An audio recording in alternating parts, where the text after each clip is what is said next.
To South Africa, where the entire nation is mourning the death and celebrating the life of Nelson Mandela, a hero who spent nearly 3 decades of his life in prison fighting to end apartheid, only to lead the country itself upon his release.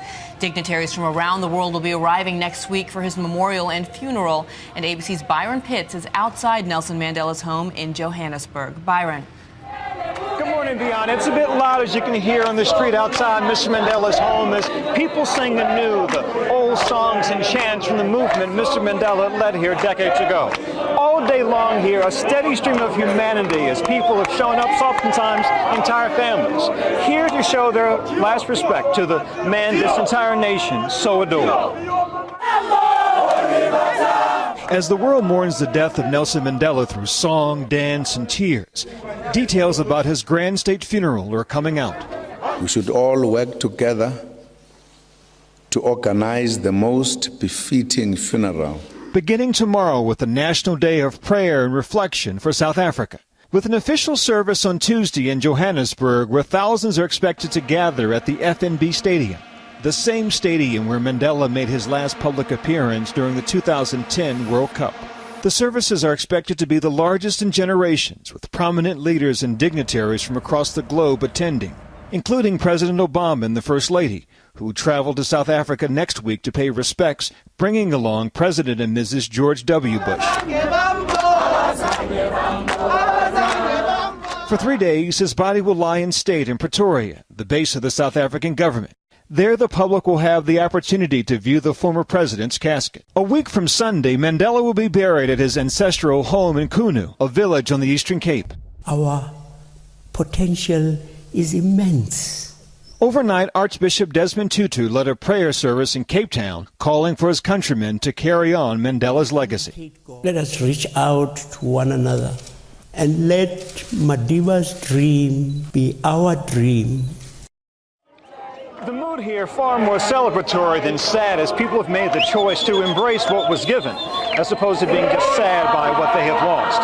We expect these scenes to repeat themselves every day here in South Africa until Mr. Mandela is finally laid to rest. Fiona, Dan, back to you. The man who changed the world. And now Ron Claiborne has covered Nelson Mandela extensively throughout the years. Ron has had many experiences and memories, and he's here with a personal take on the story. Good morning, Dan. Good morning to you, Dan and Vanna. You know, when you cover a story or a person, it requires professional detachment. We're supposed to stand back, observe, and report. With Nelson Mandela, that was always difficult for me personally because something kept getting in the way, the fact that I admired the man deeply.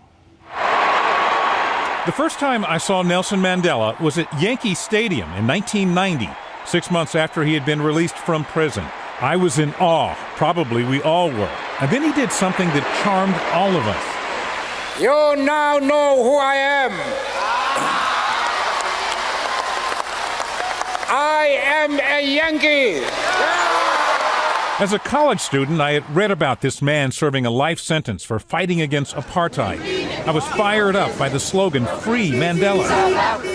Years later, at ABC, I traveled to South Africa, to Mvezo, his birthplace, and Kunu, where he grew up as a small child, and where he will be buried alongside his parents. I am outside of the private hospital where we believe... And earlier this year, I spent weeks in Pretoria, outside his hospital, as wave after wave of South Africans came singing and dancing, celebrating his life.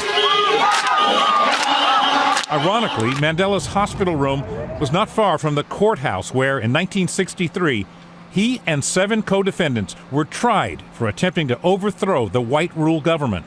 The trial began in this courtroom in Pretoria. There was no jury. A judge would decide the fate of the defendants.